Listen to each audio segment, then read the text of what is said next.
Oh, so here we are, guys. I hope you guys are excited now that you have learned some of the ins and outs of Design Space. A couple other things that I just realized I forgot to tell you guys. When you're laying out your design and you need information, you can right click in your layers panel and you can get your image information here for the image that you're using. This also works with fonts. It also works with your welded fonts. If you used an uploaded font, you can come in here and click on that. It will be grayed out, but you can still see it. And let me just, and I'm not sure if you can see this on mobile devices, but on a computer you can. So I'm just going to get the word create, and we know that we used that Brownies font, so let's just get that. And there it is, Brownies and Cake. And let's just go ahead, and you can see here that it tells you that you have your text is Brownies and Cake. So what happens when we weld it? So let her step this down and bring it together, and then we're going to ungroup to letters, and we're going to select those and slide them in. And let's get this guy over here as well. We're going to select it and watch what happens in this layers panel. And we're going to, oops, I can't get to it. You probably can't see it, but I have a little icon there in my way. So I'm going to shrink my window just slightly so I can get there. There we go. And we're going to weld it and watch that layers panel. Now it says just a weld result. Remember that we showed that earlier, that it would tell you here if it's a welded result, if it's sliced, what it's going to do, cut or draw or foil, whatever. But if you right click, come down to image info, even though it's grayed out, it tells me that my font was Brownies Cake. So when I come back later and I'm saying, I wonder what font I used, I can still find that information out. Okay? Another way to find out what your images and everything are in your project, and I'm just going to name this Create 4 and save because I have several in there. And we're going to maybe size that up however we want to size it. We've got everything done. We've saved. Excuse me one moment. Sorry about that. Dogs bark and babies cry, right? Okay, so we've got everything done. We saved it. We can also come here and click on a design, and I think I showed that. It's just a refresher. It will tell you what you used here, but if it was an uploaded font, it's not going to be there. If I come in here and I go with a Cricut font, just a little tidbit of information. There it is. If I come in here and I have a Cricut font and I save that, as a matter of fact, I'm going to weld it too, just so you guys can see. Same thing happens. And let's save it. Just a little carryover from fonts. And if you right click image info, it's grayed out, but it tells me it was a child's year. Okay, same thing. But when I come over here, I can see it here too because it was a Cricut font and not an uploaded font. So just keep that in mind when you're designing with your fonts. And again, you can come in here to your edit project details and you can put Brownies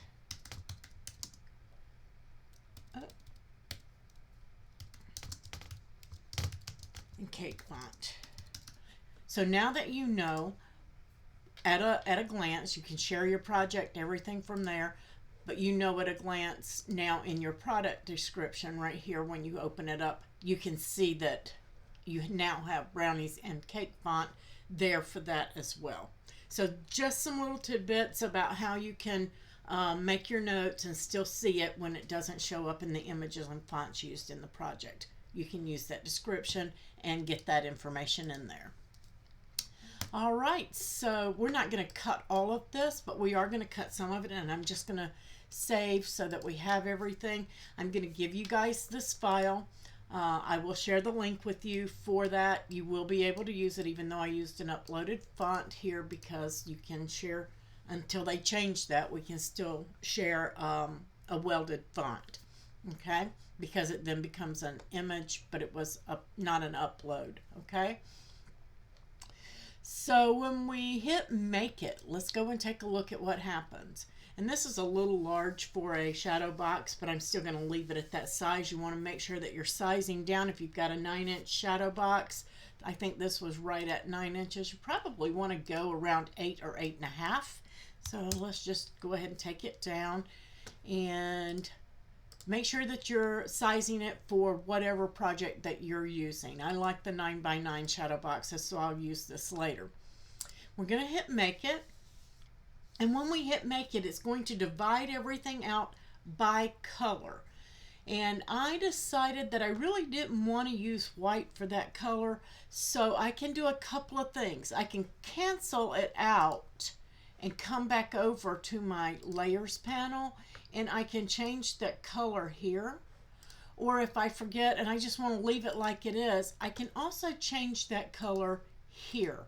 I can move this object and I can select a new mat and a new color and say I want to put this on dark pink. Now I can't select the exact color, but I can get some basic colors here and I can just confirm. So I know that I'm going to cut that out of a dark pink, okay? So now I've moved it. This mat has nothing on it anymore, and it will disappear when we hit continue down here. That one will go away. If I decided that I wanted to cut create out of a different color, I can do that. All of the things that you want to come in and look at what you're doing with your project. I'm cutting out a cardstock, so I really don't need to know anything except pick my colors of paper. And I know from looking at my mat screen, I need a piece of black vinyl, because I would cut that from vinyl for the front of my shadow box. And then I'm going to need a light green. I'm going to need a dark green. I'm going to need a light pink and a dark pink piece of material. So these I know I'm going to cut from cardstock. This one I'm going to cut from vinyl, and that one's going to vanish. Now, if you were cutting this from iron-on, you need to come over here and click mirror, because iron-on is cut with the shiny side down on the mat, your carrier side to the mat, always, okay?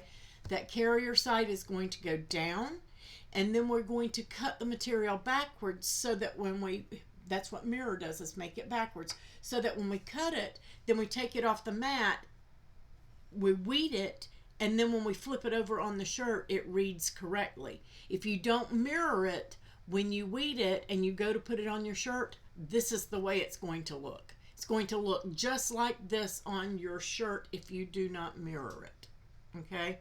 Because when you flip that material back over to iron it on, you're going to be ironing on the carrier, and you want it to read this way. So just a little tidbit, if you're using adhesive vinyl, don't mirror, because you're going to cut it and its backing is to the mat already, and then you're going to be taking the backing off and leaving the sticky behind on the material. And we do have videos on that show you how, so don't be scared. All your fears should be gone. You're not going to remember everything, remember, but we're here to help you, and you can always refer back to your videos. So I've got all my colors of cardstock picked out. I just need to get my black vinyl. I'm not going to actually cut that one. I am going to cut one of two of these cardstock pieces for you guys to see. And we're going to continue on. And we will go to the overhead camera when I do that, because I've got some things to show you. So we hit continue. And now on this mat, if you notice, let me actually go back. I'm going to cancel and say yes. You can go back and come back over here. If I had a pattern paper where I wanted to cut this and I wanted it to pick up a certain part of the pattern, you can move it over here, okay? So you can move it, you can hide it. If you decide I don't want that layer at all, you can hide that layer completely. If you do that, you're going to have to cancel and come back and do the whole thing again. So let's just hit make it. And I know I'm cutting that from dark pink, so I'm not going to change that again. But you can also rotate the object and change that as well. You can change the orientation. So if I were cutting this out of two different, if I wanted to cut this out of the same pink color as the other one, I would hit Move Object, and then I can move it over to this mat as well. So if you've got two squares of something and you know they will fit, but Design Space has put them on another mat, you can bring them over here and rotate them to sort of fit together and use less material. So that's just another little thing that you can do with these three dots. All of this has to be done on this first mat screen. Once you hit continue, you can do some things on the next one, but not a whole lot. So let's hit continue. And now this is where it's going to look up your machine. And if your machine is not turned on, you'll have to turn it on. And it will start to read your machine and find it. If it says that it couldn't find it, you're just going to retry. And the only reason is because you came to this window before you turn the machine on. If you just refresh it, then your machine's going to be there. You're just going to select it. If you're on an air machine, make sure that your dial is set to custom. You can put it on custom and leave it there. You never have to change it. Never, ever, ever, ever, ever have to change it, because you can do just like we do with the Maker, and you can browse and select all of your materials right here, okay? You can browse all materials if it's not in there. These are all the popular materials. They are set strictly by Cricut. We don't have anything to do with that. All the populars are in there. You can favorite them, but I would not favorite them here, because when you favorite them here, it's going to add it right here. You have 12 slots that you can put stuff in over here. So let's say I wanted to cut adhesive foil vinyl. So I'm just going to type foil. So here's some adhesive, let's just say, oh, here's one. Craft board, holographic. I'm going to favorite that, and then I'm going to select it. Oh, where is it? There we go. And hit done. And then it's going to select that material for me. But if I come back and click on that header, I can come back and you see it's added it to my favorites. You can pick 12 favorites. You can remove them just by clicking on it. Okay, so you can take them away and you can change them out by clicking there. What can you do to the mats over here? You see that edit? If you forget to mirror and you know you're cutting it from iron-on, you can come over here and you can click mirror and flip that. Okay, so if you forget, all you have to do is click it there. That, and you can move it. That's it. Notice you don't have the three dots. You can't change it to another mat at this point. Okay? So just so you know, those are the only things you can do there. So step one, after you've got your mats all set up, we forgot something, so we're going to go back. I always forget this, even when I'm doing projects. If I wanted to make two projects, okay, instead of duplicating this, if you're doing 10 of them, you're going to start bogging down your design space. And things are going to start moving slow, and you're going to start having issues. So you don't want to do that. How can you make multiples? That's done on the next screen as well. So you can hit Make It. And right here, if I want to do 2, I'm going to apply 2 and apply. And it's going to duplicate it for me. So now I have 2. Perfect scenario. For some reason, and you see this bounding box around this, that's the size that Cricut sees. So it's going to take up this area on the mat. So according to Cricut, this other one won't fit. It's too large. It's going to overlap. We're going to move that object over to here because I know it will fit with a little bit of maneuvering. You see that bounding box, how it's coming into this one? That is why Cricut thinks it doesn't fit. Because if you select this one, it's into this piece. It doesn't see this edge. It sees the bounding box and the area it needs to cut that image. But you can put these two on there just like that and still have plenty of room, and you don't throw away your scraps. You'll find uses for them. So make sure that when you see that and you're duplicating, all of these will go onto the other mat with the other one. All we have to do is move that object, bring it over. Okay, now that one's not going to fit, but maybe if we maneuver, sometimes you can maneuver and get them on there. This one's definitely not going to fit. This is one of the bottom layers and it's bigger. So you can see where that one doesn't fit, but the first one did. Okay, this one probably fits too. The bigger you get, the less you're going to get to go together. So there we go. And this one will fit. So a lot of ways you can come in there and you can play and you can do this. Okay, I'm going to cancel that again. So we've covered all. I want to make sure we cover everything, because I've done this so long I don't even think about these things anymore. Right here, this is the default size of your material, unless your image is super large. If your image is super large, it will come up and bring up a 12 by 24 mat. But let's say I'm cutting on 8.5 by 11 inch paper. I can select that there and it's going to change it. If I apply 2 copies and apply, it's going to come back to the 12 by 12. But when I pick my 8.5 by 11, everything with that color is going to default to that 8.5 by 11. So if I were to change the green one to let's say a 9 by 12, then they're all of that color is going to default to a 9 by 12. All right, so that's where you're going to be picking your material sizes. I generally just leave mine on 12 by 12 as long as I know that my image is within that 8.5 inch. I don't bother doing it. You may want to do it just as a reminder. All of your knife blade materials like chipboard are going to be 11 by 11 in your thicker materials, because we have to move the star wheels over, and I'll show you that here shortly, and they don't run in this space. Okay, so that's why you want to be changing materials sometimes. Okay, or mat size, I should say, your material size on your mat. All right, so when we hit make it, we've got everything set like we want, and we're going to hit continue. And again, all of those edit tools and your apply tools, they're null and void now. So the next thing you're going to do is pick your material, and I'm going to start this mat right here with cardstock. I'm going to be cutting medium 80-pound cardstock. That's Cricut cardstock. And it tells me on the pressure right here.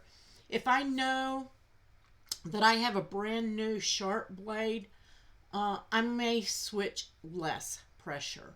Okay, if I know that it's been cutting a lot of glitter cardstock and all of those kind of things, it might have dulled a little bit, or it may be an old blade. Sometimes I will want to go to more.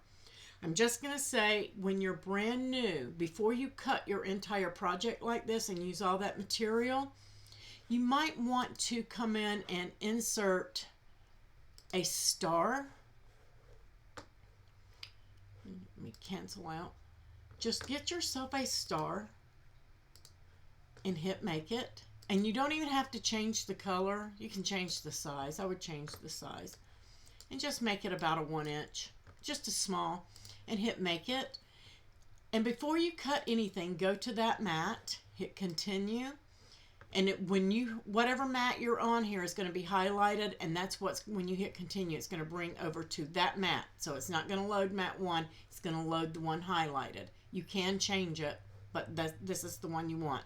So if you forget and you come over on this mat, but you want to test cut, make sure you put that material, whatever your pink, white cardstock, whatever it is you're about to cut, put a scrap of that on your mat and cut that star. Check. How did it cut when I was using the medium cardstock?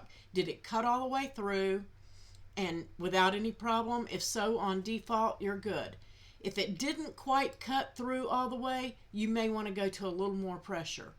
If it cut down into your mat, you're going to want to come up to less pressure. You're going to learn what you need, what needs to be cut out of what setting as you go. It is trial and error and learning. go ahead and resign yourself to know you are going to lose some material. It's part of the learning process. It's how we learn. We do something, it worked, brilliant. We do it again, it didn't work, we learned from it. Make sure you're doing some test cuts. And I say use a star because it has points and it makes your blade change direction, whereas a circle keeps it going in one direction. Okay, so make sure that you're going in there and testing your materials. So in this case, if I were doing vinyl and I were doing cardstock, I would do a test cut of my vinyl. I would do a test cut of a star with my cardstock, so that I didn't lose a large piece of material like you see here, a 7 by 7 piece of material. Instead, if it doesn't cut all the way through, I've lost less than an inch of my material and I can still get my project out of that sheet. Okay, all I have to do is come over and just edit and say, okay, that worked, it cut. I'm just going to slide this over a little bit out of that 1 by 1 area so that my project doesn't get caught up in it. I can still use the same sheet of material. Okay, so that's just another little tip, and we're just going to hit cancel because I don't want to put that in there, and I'm not going to be cutting that vinyl. So I'm going to cancel, but I am going to save this, guys, for you guys, and just going to hide that, and we're going to hit make it. Everything's set up like we want. We're going to continue. Got my maker. I apologize for my minions going off. I have my phone on Do Not Disturb, and it is still doing it. Don't know why. Okay, so let's go and pick our medium cardstock. And now, step number 2. I'm going to leave mine at default. I know it needs to be on default. If you're cutting something very intricate, like when we get down to this one, I would probably switch over to cardstock for intricate cuts. That's going to cut 2 times, but it's not going to rip my cardstock by trying to cut it all at once. So I may as well just use everything cardstock intricate cuts. I'll be okay with that. And then load your material. Right here it's telling you what tools you need. If you have a scoring wheel or anything like that, and I'm just going to cancel and add one just so you guys can see. Yes.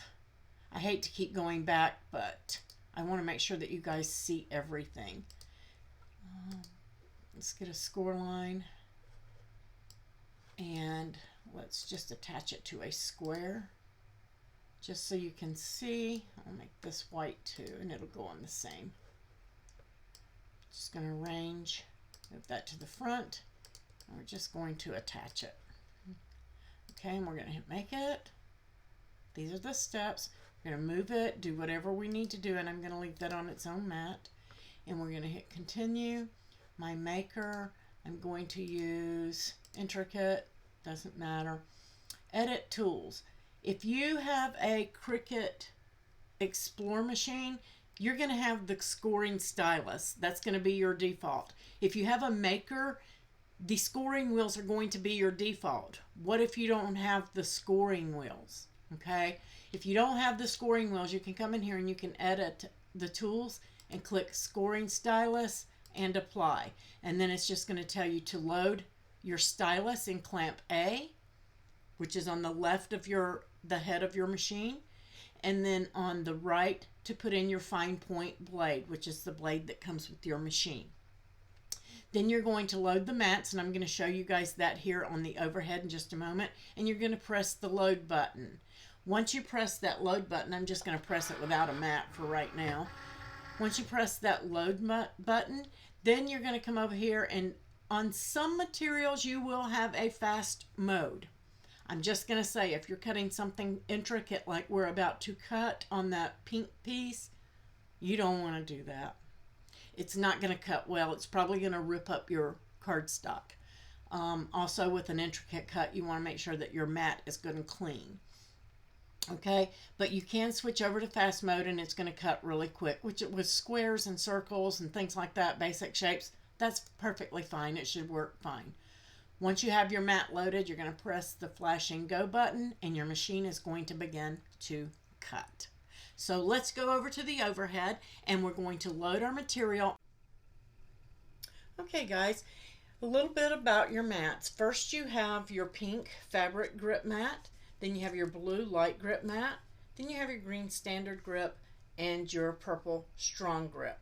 Your purple strong grip is going to be for things like basswood, chipboard, things of that nature, your heavy materials, things that don't want to lay flat on your standard grip. Your standard grip mat is going to be for materials like heavyweight cardstock, your regular 80-pound cardstocks. Personally, it's my favorite. This is the one I use the most. I get a little bit longer life out of it, and I can cut 90% of my materials that I cut on this mat. On craftingwithapril.co, we do have a mat guide of Cricut recommendations for what you should be cutting on what mat. You're going to see people say that you can clean mats and things like that and restick them.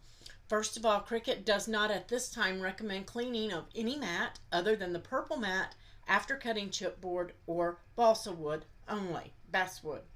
So just keep that in mind. Resticking a mat can void your warranty. You can gunk up your wheels, all sorts of stuff can happen. You don't want to be doing that. Next is your light grip mat.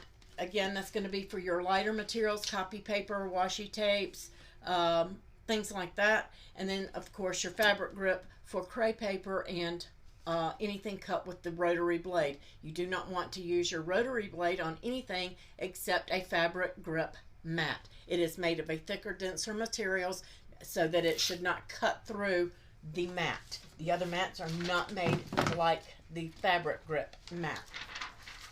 That being said, they all have a plastic film over them. You're just going to remove that so that you can get to the stick, and that's where you're going to place your material. You want to save that plastic piece because it's going to go back on. That's your dust cover to keep dust, lint, and everything else off of that mat.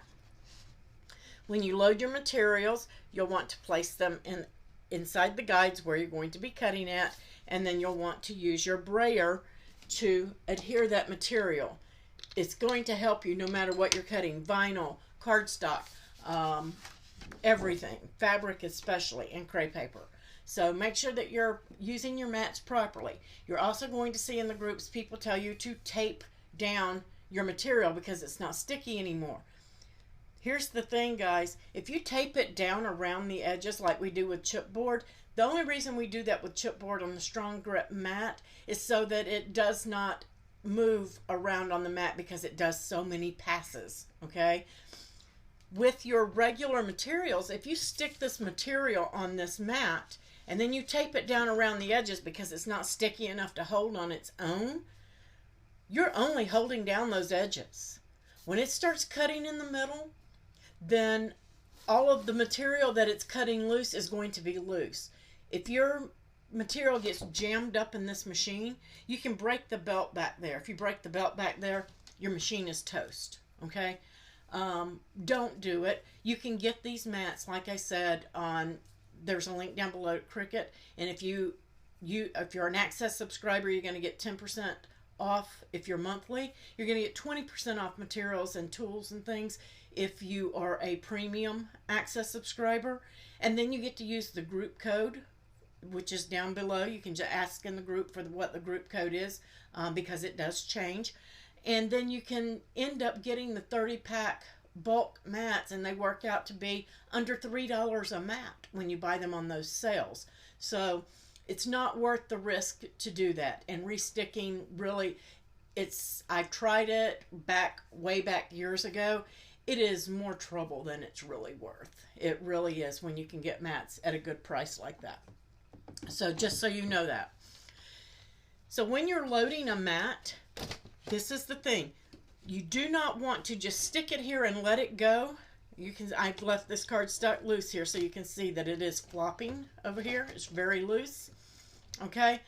When it's doing that and that it's just going to fall on the floor and stuff like that, if I hit that load button, because it'll be flashing when you're cutting your material, when you hit that load button and it sucks that into the machine, it's going to misload it. It could go in crooked, it could jam it up, all sorts of things can happen.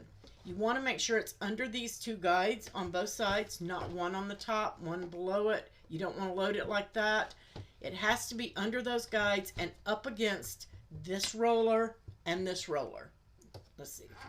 Just going to push that out of the way. This roller here. These two rollers. It needs to be against those rollers when you hit this load button. So let it take it out of your hands. I'm holding it at the back, pushed up against there, and then I press the load button and let it take it out of my hands. Okay? And now it's properly loaded. It's going to cut in the proper place. And I'm just going to unload mine because I haven't sent anything over to my machine, and that's why mine's not flashing. Once you press that and it's flashing, after your mat is loaded, your machine's going to move its head, and then this is going to flash. This is your go button, and you can press go and it will begin to cut. Okay? And then this is your pause button. Should something happen and you need to stop your machine, you can click on pause. And I believe now if you're in the new Canvas on the 6.2.100 version, you can also do it on screen with a maker. Okay? So if you're on a air machine, you're just going to set your dial to custom, leave it there like I said in the other part of the video, and you select your materials on screen just like we do with the maker. So I have already cut the project. I apologize that I had to redo the video because I lost sound, but we've already cut it. Everything is ready to go, and we're going to go over and put that together really quick. And I'm going to throw in a couple of screenshots to show you what it looks like while it's cutting and once it's ended, and you will get those. This is my Cricut self-healing mat. This is what I use when I put my things together. And as far as cleaning the mat, guys, you have your Cricut scrapers. Very easy to clean your mats and get tidbits and pieces off of there. When you're taking your material off the mat, you want to flip it over and pull your cardstock off. Pull your mat away from your cardstock. That way it's not going to roll your cardstock up and bend it and put creases in it. You don't want to do that. And then afterwards, you're just going to scrape off the pieces with whichever scraper that you're using, okay? And that's it for the mats. Let's go over and put this project together, and then we're going to come back and I am going to show you some hidden gems about your machine that you probably don't know.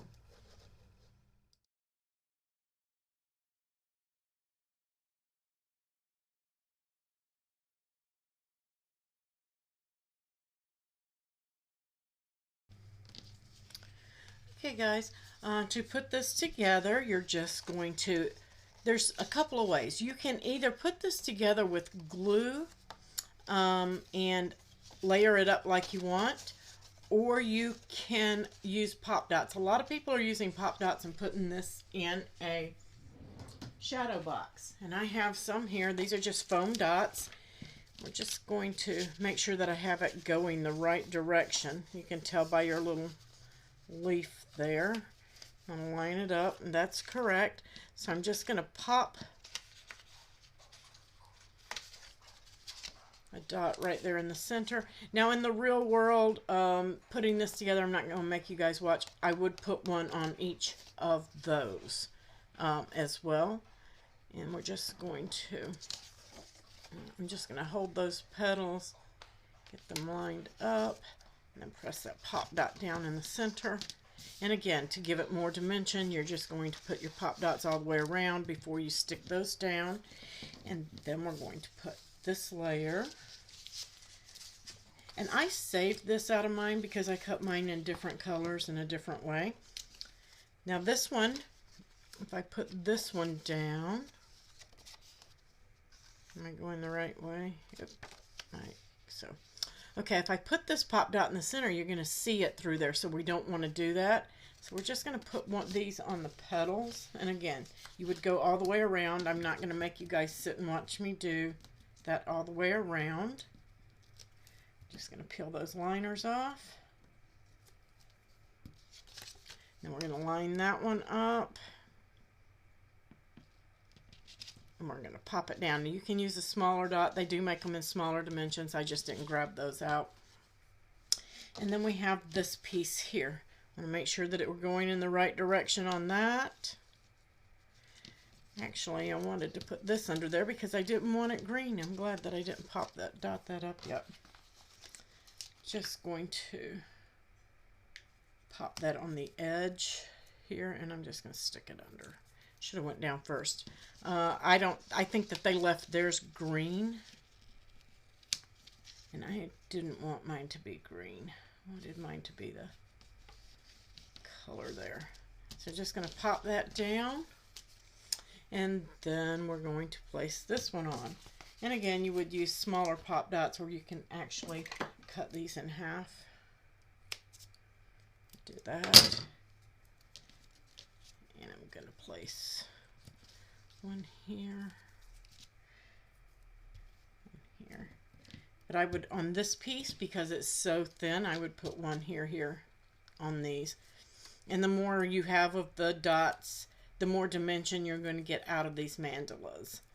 But just for time purposes of the video, I'm just kind of just showing you how it goes together and not assembling it perfectly that way. But you can see it's starting to build the dimension on there for your shadow box. Super fun, super pretty, super cute, and easy to do. So that concludes this video on your mats. Now we're going to go over and look at some hidden gems on your machine, and we're also going to talk about how to change your fine point blade.